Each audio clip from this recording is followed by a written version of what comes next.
Hello, it's Racing News Showtime race fans, and we've got the action this week from Pal Aransal, Andorra, where there was quite a chaotic weekend of weather that forced organisers to make schedule changes and crashes taking out some big players.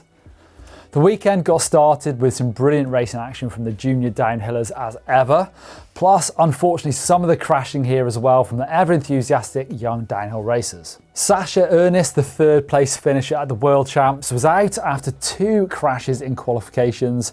Poppy Lane got a rerun after Polish rider Emilia Dudek crashed hard. Ronka and Oscar both crashed, but it was Aris van Leuven who backed up her World Champ success with a 5-second win over Valentina Roa Sanchez in second, and Lisa Bouladou another 8 seconds back in third. Into the junior men's racing, the most nail-biting time of the weekend. There were near misses everywhere, and actually a big crash for Rudy Eichhorn, a proper faceplant. Christian Hauser went into the hot seat. Bodie Kuhn was on one, but lost time. But it's Ryan Pinkerton who takes his first ever World Cup win after the disappointment of being favourite at Fort William World Champs but not racing because of a huge crash the morning of the race. It was definitely tight racing for the junior men's. Ryan Pinkerton had a time of 2:49, pretty much dead.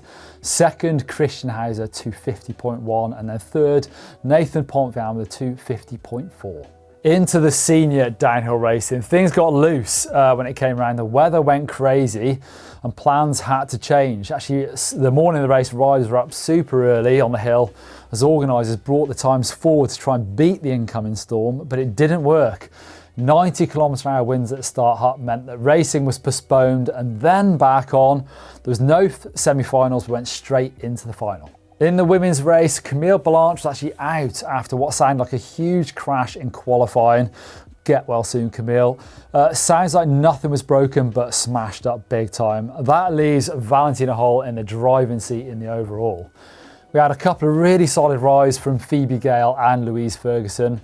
See, Millie Johnson actually dropped the horsepower in the start hut and boom, there was something going on with the drivetrain. It almost looked like she did a wheel spin, but if you look closely, she doesn't. It looks like maybe a rear hub gave way and then hooked up. It worked, but it was a bit of an unnerving way to start her run. It looked a little greasy during Maureen Cabarou's run. We had a great ride from Tani Seagrave, looking much more like her old self.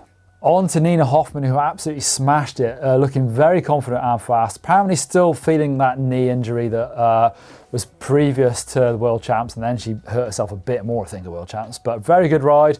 Valley Hull actually looked a little more reserved than usual, and that slotted her into second place. Nina Hoffman taking the win with a 3:09, Valentina Hall at 3:12, Tani Seagrave in third place with a 3:13.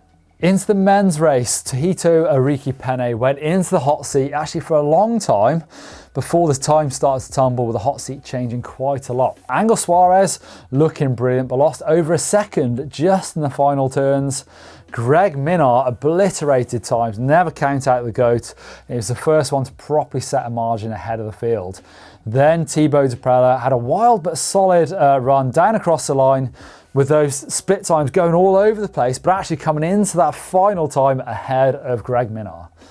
Finn Isles also had a pretty decent run in good weather before it started raining hard, and then it looked like it got slippery really fast. After Finn, it looked like it was getting too greasy to put in a good run. Actually, Danny Hart looked like he took a sensible decision to back it off. He was giving it a go and then realised, I think halfway down, that conditions were just going to be way slower than previous run.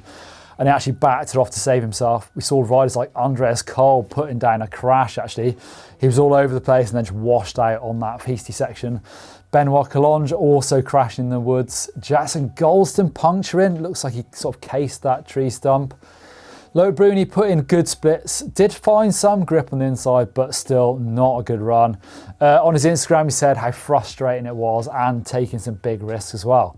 So Thibaut Deprella took that win with a time of 2:46.4, Greg Minnaar 2:46.5, Finn Isles 2:48.7. So the rainy conditions definitely made a big difference for those final men. Actually, there's only 10 seconds between the first and 50th positions in the men's field. 61 riders went in the final, and it was a bad day to be a top 8 qualified rider going after the overall points. 6 of the 10 riders at the bottom are big names who had been after maximum points. 9 of the previous top 20 riders in the overall standings finished completely outside of the points, including Goldston, Vergier, Williams and Collonge, who are all top 10. Greg Minnaar was the biggest move in the overall, who jumps 12 positions to 13th from 25th after a bad few rounds. So weather affected downhill racing. What can you do about it? I don't think they can do anything really. It was a tricky weekend for the organisers, and I think actually they were lucky to get any racing. It could have gone the other way completely. You know, definitely frustrating for people like Loic Bruni, but that's just the way it goes, I think, with downhill sometimes. Into the cross-country racing from the weekend, and let's start with the XCC, the short track. It's the warm-up for the XC races, quite literally this weekend, but of course it determines the start position for the XC Olympic race as well. In the women's race, Alessandra Keller attacked with 2 to go.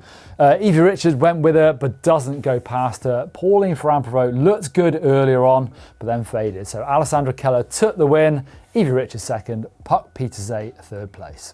The men's race had a tight group of 8 till about 3 laps were left. Nino Schurter actually unclipped and hauled up Hatherley and Dubot on the climb, and then Luca Schwarzbauer wouldn't let anyone past. There was huge power from the German rider to take the win. Nino Schurter in second and Jordan Sarrou in third place. Into the XCO race, the weather looked grim. It was cold and wet. The women's race, Martina Berta took the whole shot with Puck Pieterse, who made a mistake on the first climb, and that stretched the field out. Only Berta and Pauline Ferrand-Prévot actually made it through. Prévot actually got out to a decent lead, but slowly got drawn in by Alessandra Keller. Mona Mittenweiler led the chasing group and then broke from that, caught Pauline Ferrand-Prévot and began to actually reel in Alessandra Keller as well.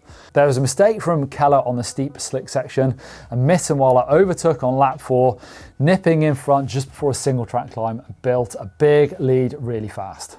There was a little stumble from Mittenweiler, and Keller seemed to be catching on descents, but it was Mittenweiler extending back on the climbs. The young 21-year-old Mona Mittenweiler took the win ahead of Alessandra Keller, 34 seconds back, but it was 1 minute 28 back to third place rider Pauline Ferrand-Prévot. In the men's XCO race, the tough conditions continue. When races are in Gilets and Armorns, you know it's bad, but also the tracks look super greasy as well, especially on the rocks. Tom Pidcock got a decent start from further back in the field, but it was Luca Schwarzbauer who got the whole shot. Nino Schurter going with him, and they drove the pace off the front. Eventually they got caught by Matthias Flukinger, who continued to disappear off the front. Nino Schurter actually got a puncture and loses about 50 seconds with a wheel change. Going into the race on the lap 5 climb, Thomas Griot and Jordan Sarrou chased hard, with Luca Schwarzbauer back in 4th now. Tom Pidcock moved up to the head of the chase group in 5th place, but Matthias Flukinger couldn't be caught here. He was super good on downhills, pushing everywhere, and 20 seconds up on Thomas Griot. Flukinger took the big win, his first after a dramatic last year, after clearing his name from a provisional doping ban and recovering from a more recent hand surgery. The win obviously meant a huge deal to him. Tom Pidcock pushed hard to catch Sarrou. The results were Matthias Flukinger first, Thomas Griot second, and Tom Pidcock third place.